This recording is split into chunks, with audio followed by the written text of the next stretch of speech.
Salam, selamat malam dan salam sejahtera saya ucapkan kepada semua pendengar Bicara Sabda. Saya ESP Peter bin Ginsu yang sekarang ini bertugas di Ibu Pejabat Polis Bukit Aman. Saudara, sebelum saya meneruskan kupasan berkait dengan tajuk yang diberikan kepada saya, yaitu Tren Semasa Jenayah Penipuan dalam Talian, terlebih dahulu saya ingin mengajak semua supaya tetap fokus tanpa skip perbincangan pada malam ini, sama ada audiens yang mendengar secara langsung maupun yang mendengar, melihat melalui ulangan ini. Saya minta tolong untuk terus fokus karena ianya amat-amat penting untuk kita fahami, baik sebagai hamba Tuhan maupun orang biasa. Saudara, saya banyak kali menerima panggilan telepon daripada rakan-rakan yang bertanyakan mengenai skema ini. Dan tidak kurang ramai di antara mereka yang mengaku sudah terjerumus ataupun sudah terkena skema ini, saudara. Maka itu sama-sama kita mengambil maklum tentang perbincangan pada malam ini dan supaya kita dapat mengelakkan diri daripada terkena skema ini. Saudara, pada malam ini saya akan membicarakan satu tajuk, yaitu Tren Semasa Jenayah Penipuan dalam Talian. Apakah maksud jenayah penipuan dalam talian, saudara? Apabila kita sebut jenayah penipuan dalam talian, bermakna ianya bermaksud skema. Jadi di sini, saudara, skema adalah individu yang melakukan aktiviti penipuan untuk menganiaya orang lain. Jadi siapapun mereka, sama ada melalui internet ataupun melalui secara berdepan, ianya adalah disebut sebagai skema. Dan kalau boleh saya katakan, asal perkataan skema adalah perkataan scam, yaitu seseorang yang melakukan perbuatan menipu ataupun perbuatan scam. Ianya dipanggil skema. Dan jenayah penipuan dalam talian turut merekodkan kes yang agak tinggi di dalam negara kita, Malaysia. Kalau kita lihat sepanjang tahun 2020 hingga Mei 2022, didapati sebanyak 71.833 kes jenayah komersial sudah disiasat oleh pihak polis dengan kerugian lebih daripada RM5.2 bilion, saudara. Dan apa yang menakutkan bagi kita, daripada jumlah itu 48.850 kes ataupun 68%, saudara, jenayah komersial yang dicatatkan adalah jenayah penipuan dalam talian, yaitu jenayah skema, saudara. Di sini saya akan mengupas. Ada begitu banyak jenis-jenis skema, tetapi saya akan tumpukan kepada 7 yang utama. 7 jenayah penipuan dalam talian. Yang pertama adalah Macau scam ataupun menggunakan psikologi untuk menakutkan mangsa. Selalunya untuk Macau scam ini, saudara, meliputi mereka yang membuat panggilan melalui telepon, ya, mengaku sebagai LSDN, mengaku sebagai Bank Negara Malaysia, mengaku sebagai mahkamah. Dan kalau kita lihat modus operandi mereka ini, mereka memperdayakan mangsa dengan menggunakan taktik psikologi, mengatakan bahwa seseorang itu mempunyai tunggakan cukai dan harus dijelaskan. Dan untuk hal ini, saudara, saya sendiri seringkali menerima panggilan. Tidak kurang daripada 3 kali saya menerima panggilan telepon mengatakan saya ini mempunyai tunggakan cukai dan minta disambungkan ke nomor 9. Ya. Dan itu adalah saya sendiri. Bagi orang lain, bagi orang biasa, kalau kita tidak mengetahui dengan jelas, dan kita akan terpedaya, ya. Jadi saya minta supaya kita berhati-hati dalam hal ini. Bagi LSDN secara umum, mereka tidak pernah pun menghubungi mana-mana individu melalui panggilan telepon. Memaklumkan bahwa mereka itu mempunyai tunggakan cukai. Tidak pernah, saudara. Jadi apabila Anda menerima panggilan telepon sedemikian, yang mengaku sebagai pihak mahkamah, pihak LSDN, pihak Bank Negara Malaysia, pihak polis dan sebagainya, itu adalah skema, saudara. Jadi please be alert dalam hal ini. Yang kedua adalah scam love ataupun love scam. Untuk scam love ini, saudara, biasanya mangsa ataupun scammer akan mencari mangsa melalui website, ya, ataupun mereka akan mencari mangsa melalui Facebook dan sebagainya. Mereka akan berkenalan dan lebih dalam lagi mereka akan meletakkan profil yang menarik perhatian. Sekiranya wanita, mereka akan meletakkan gambar yang cantik. Kalau lelaki, mereka akan meletakkan gambar yang handsome, menarik untuk dipandang dan sebagainya. Dan akhirnya, saudara, mereka akan memberikan kata-kata manis kepada si mangsa, sehinggalah si mangsa itu tertarik, ya. Dan apabila tertarik, adanya ketertarikan, dan biasanya skema ini akan memberikan hadiah kepada kekasih mereka. Namun akan memaklumkan bahwa hadiah yang diberi itu tidak dapat sampai kepada si mangsa disebabkan hadiah itu ditahan di bahagian custom dan memerlukan sejumlah amount ringgit Malaysia lah, ya, untuk mengeluarkannya. Jadi please hati-hati. Inilah MO ataupun modus operandi mereka. Selalunya, saudara, si mangsa kalau tidak mengetahui taktik ini akan termakan dengan kata-kata manis daripada kekasih mereka ini melalui love scam ini. Mereka mengatakan sudah mengantar ribuan ringgit ataupun satu bentuk hadiah yang bernilai puluhan USD dolar, ya. Jadi pihak skema ini akan meminta si mangsa untuk memasukkan duit dalam satu account sebagai satu proses untuk mengeluarkan hadiah tersebut. Jadi, saudara, mari berhati-hati. Asal saja menyentuh berkait dengan perkara ini, ia adalah satu bentuk scam ataupun penipuan, ya. Yang ketiga adalah scam jual barangan di media sosial, terutamanya Instagram dan juga Facebook. Dan kalau boleh saya nyatakan di sini, ada begitu banyak jenis scam di sini yang dimasukkan dalam Facebook. Antaranya jualan gadget seperti telepon yang murah-murah, jualan emas murah, jualan alat aksesori kereta murah, dan banyak lagi, saudara. Mereka akan iklankan di dalam media sosial seperti Instagram dan Facebook, ya. Jadi untuk menarik perhatian orang ramai, ya. Kadang-kadang juga alat aksesori kereta seperti leader, kerusi dan sebagainya diiklankan di sana, ya. Jadi please hati-hati. Modus operandi skema ini ialah mereka akan listkan sesuatu barangan yang jauh lebih murah daripada harga di pasaran, ya.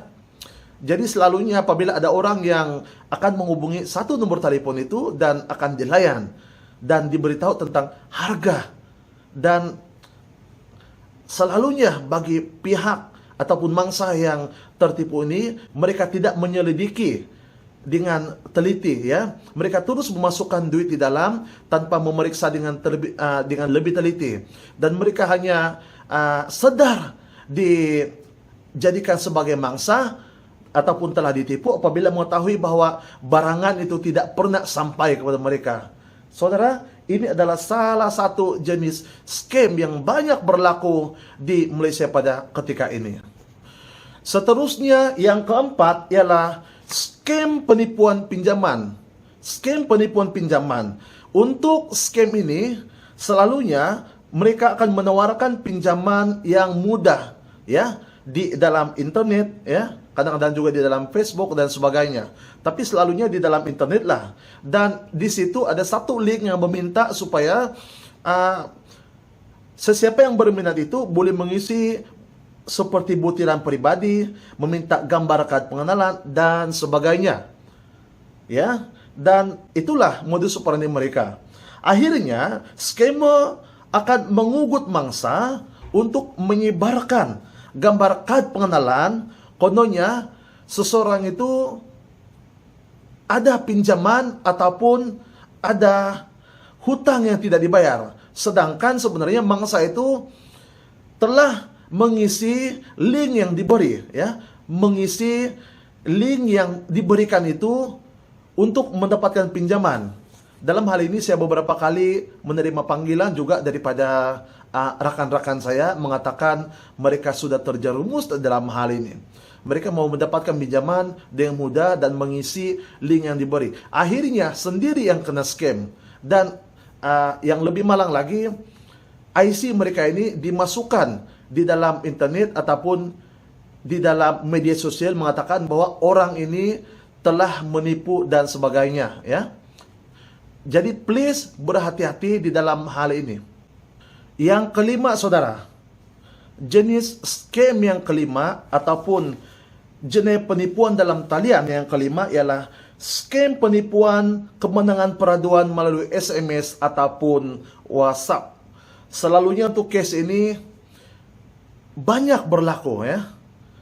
Dan boleh katakan hampir semua orang pernah ada pengalaman menerima SMS mengatakan bahwa kita ini ataupun saya ini ataupun saudara-saudari telah memenangi peraduan Powerroot ataupun peraduan Shell, peraduan Shopee, peraduan Lazada, peraduan Petronas sebanyak Rp50.000. Dan untuk menebus kemenangan ini, sila hubungi nomor yang tertera di bawah ini, ya. Ini modus operandi yang mereka gunakan oleh skema-skema ini. Dan mereka ataupun pihak skema ini menghantar secara rambang kepada orang ramai, ya. Saya banyak kali juga menerima dan kita tidak perlu layan hal-hal yang sebegini. Sebaliknya terus padam ataupun terus blok, ya. Selalunya mereka akan hantar, kalau dulu mereka hantar melalui SMS. Tapi kalau sekarang sebab sudah ada penggunaan WhatsApp dan mereka beralih pada WhatsApp menghantar makluman tentang kemenangan ini melalui WhatsApp pada kita. Jadi bagi mereka yang membuat meresponi WhatsApp yang dihantar oleh skema itu dan mereka akan terkena skema. Selalunya setelah orang-orang itu menghubungi nomor talian yang dipaparkan dan pihak skema itu akan meminta butiran pribadi, ya, dan juga meminta sejumlah amount bayaran lagi kepada kita, ya, untuk tujuan pengoposan ataupun untuk tujuan melepaskan hadiah daripada peraduan tersebut. Jadi saya meminta kepada semua kita supaya berhati-hati untuk jenis skema yang kelima ini. Dan skema yang keenam ataupun jenis skema yang keenam adalah skema penipuan pelaburan. Saudara, bagi skema ini, skema akan menggunakan aplikasi, ya, seperti internet, Telegram yang menyatakan tentang sesuatu pelaburan yang begitu menguntungkan, ya. Tetapi memerlukan kita melabur dengan sejumlah amount. Contohnya dalam Rp500 ataupun Rp1.000 ataupun Rp3.000, ya. Dan modus operandi, mereka akan meminta mangsa mendepositkan sejumlah amount sebagai permulaan. Dan selalunya bagi first game itu ataupun permulaan itu, pihak skema akan memberikan kemenangan yang mudah kepada si mangsa, ya. Jadi apabila seseorang itu telah memenangi, maka akan menimbulkan satu kepercayaan yang besar. di dalam diri dia bahwa, wah, kalau saya mau bagi deposit yang lebih besar lagi, pastinya saya akan mendapatkan jumlah ataupun amount yang lebih besar lagi. Ya, jadi itulah yang berlaku kepada seseorang yang sudah terlibat di dalam penipuan ini, dan mereka tidak sadar yang mereka di scam sebenarnya, dan mendepositkan jumlah duit yang banyak, sanggup membuat pinjaman untuk tujuan membuat peleburan ini, yang akhirnya mereka akan rasa ditipu ataupun mengetahui mereka ditipu apabila duit tersebut tidak dapat dikembalikan lagi atas pelbagai alasan, ya. Jadi ini pun banyak berlaku di dalam negara kita sekarang, dan bukan saja sebagai hamba Tuhan, tetapi orang biasa juga, dan tanpa mengira pangkat sama ada berpendidikan ataupun tidak, ramai yang terkena dengan scam jenis ini. Mereka yang rambang mata, mereka yang cepat melihat keuntungan yang banyak tanpa menyelidiki terlebih dahulu, ya, sanggup membuat pinjaman dan melabur, akhirnya mereka terperangkap, ya. Dan yang terakhir, jenis penipuan atas talian yang terakhir ialah scam penyamaran sebagai gadis cantik atau jejaka handsome melalui video call WhatsApp, ya. Baiklah saudara yang saya kasih dalam Tuhan Yesus Kristus, modus operandi mereka untuk ini ialah mereka selalunya akan membuat panggilan video, ya. Kalau lelaki, mereka akan meletakkan gambar yang handsome dalam profil mereka. Kalau perempuan, mereka akan meletakkan gambar yang cantik di dalam profil mereka. Dan selalunya mereka akan menutup kamera, tetapi coba melayan orang-orang yang mereka scam itu melalui kata-kata yang lucu, sehingga si mangsa, sama ada lelaki ataupun perempuan yang terpedaya itu, akan terus mengikuti apa yang diminta oleh si skema ini. Termasuklah meminta untuk membuka pakaian, ya. Dan ketika selepas si mangsa membuka pakaian, dan disitulah skema akan merekam ataupun mengambil gambar dan terus mengugut si mangsa untuk menyebarkan gambar mereka itu ataupun video mereka itu, sekiranya tidak diberikan sejumlah amount. Dan ini yang banyak kali berlaku, saudara. Saya banyak menerima panggilan telepon ini. Kalau boleh saya katakan, dalam bulan Agustus yang lalu, lebih kurang dalam 2 kali saya menerima panggilan, ya. Panggilan telepon daripada orang-orang yang mengenali saya, memaklumkan bahwa mereka ini sudah terkena scam. Dan lalu saya tanyakan, bagaimana kamu boleh terlibat?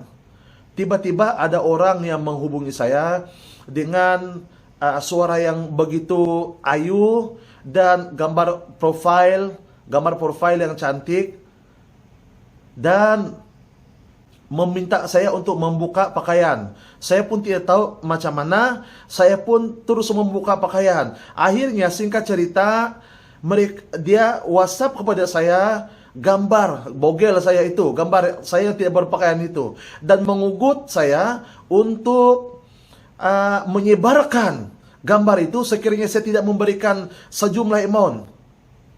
Inilah taktik scam yang sangat-sangat tidak berperi kemanusiaan, saudara.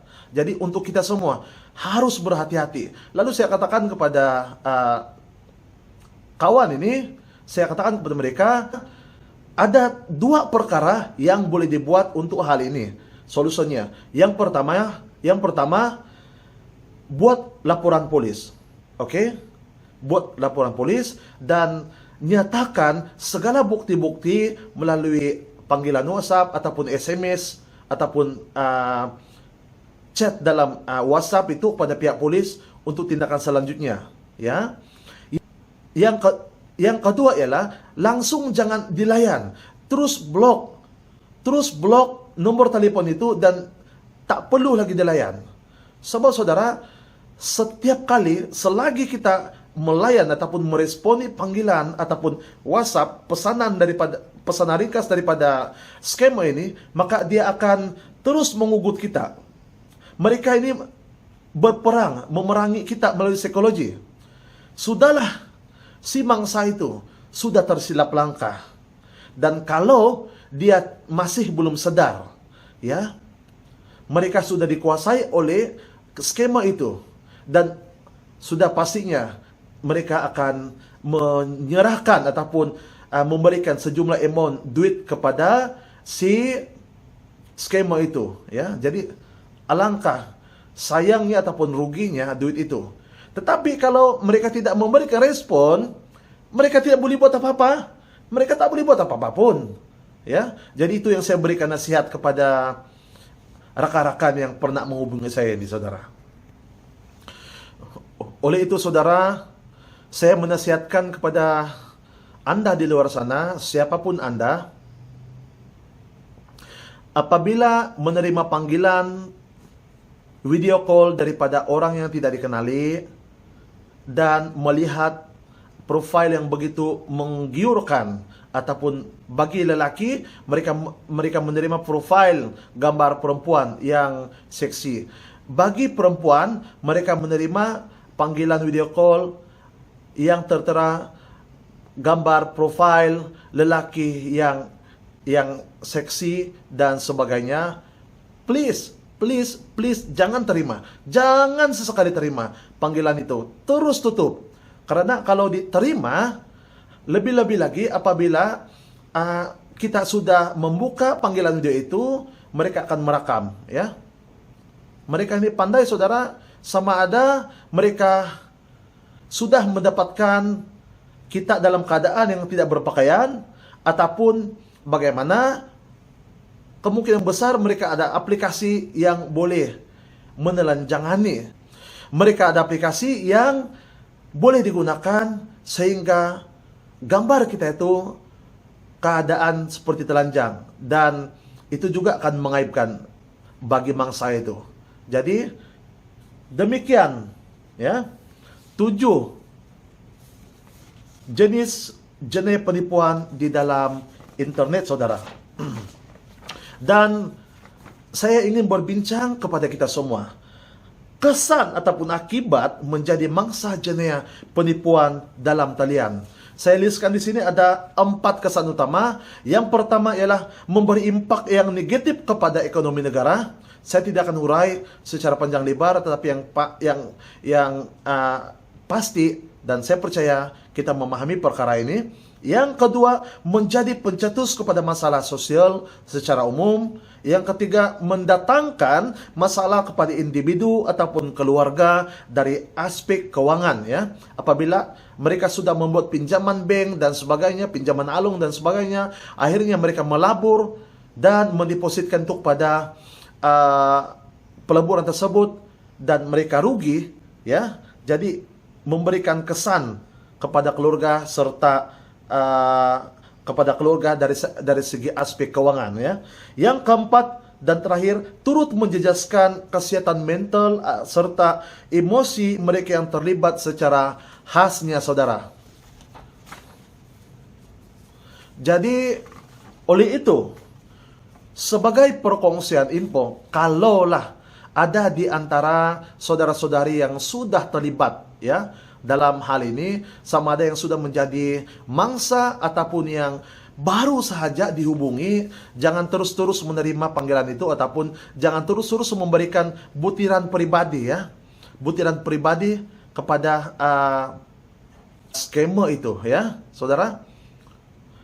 Tetapi ada satu perkongsian info yang saya mau berikan. Kalau Anda menerima panggilan yang mencurigakan, yang meminta untuk memindahkan uang dan seumpamanya, sila buat semakan pengesahan melalui laman sesawang. Nanti akan diberikan di dalam description ini, ya. http://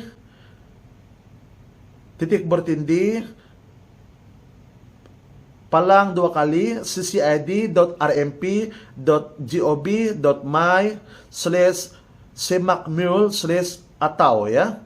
Ataupun turun aplikasi Semak Mules CCID. Atau boleh juga menghubungi CCID Scam Response Center di talian 03 2610 1559 03 2610 1599 ataupun WhatsApp terus ke CCID info line di talian 013 211 1222.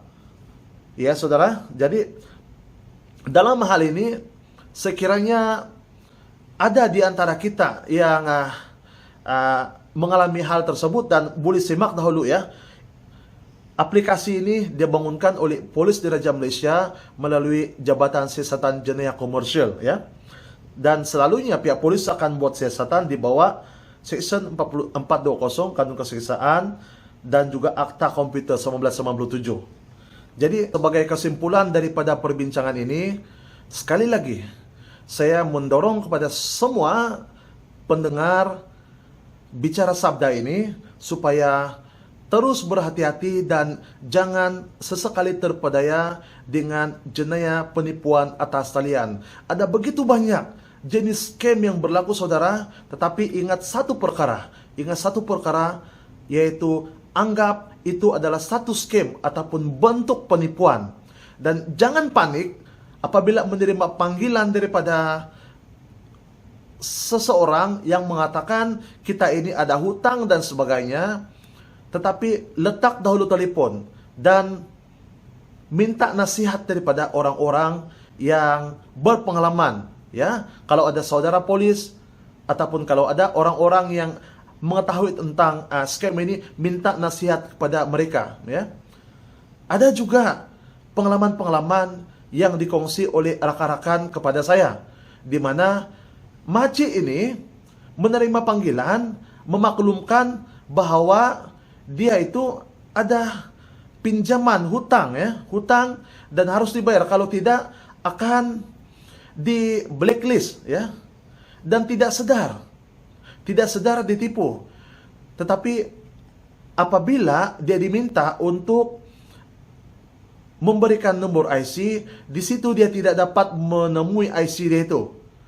Dan dia sedang mencari IC itu sampai telepon itu tertutup ya. Tertutup. Dan dia pergi ke jiran sebelah dan meminta bantuan dan bertanya. Dan jiran sebelah itu maklumkan itu adalah salah satu bentuk penipuan. Barulah dia saudara-saudara.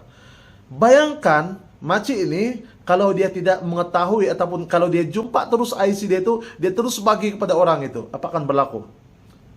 Dia sudah memberikan butiran IC dia kepada si skema ini saudara. Jadi sekali lagi saya mau tekankan di sini saudara, jangan sesekali percaya dengan sesuatu yang menarik minat kita ataupun sesuatu yang murah di dalam media sosial. Tetapi buat penyelidikan terlebih dahulu supaya kita tidak terjebak di dalam aktiviti ataupun di dalam skema ini. Dan sama-samalah kita memaklumkan kepada ahli keluarga kita, anak-anak kita, dan juga rakan-rakan kita yang lain, sahabat-sahabat yang lain, supaya mereka juga dapat bersiap sedia dan berhati-hati pada bila-bila masa. Dan akhir kata, saya berharap supaya sedikit perkongsian saya ini dapat memberikan pencerahan kepada audiens ataupun para pendengar di luar sana supaya dapat berhati-hati di dalam setiap aspek kehidupan mereka. Sampai berjumpa lagi. Terima kasih.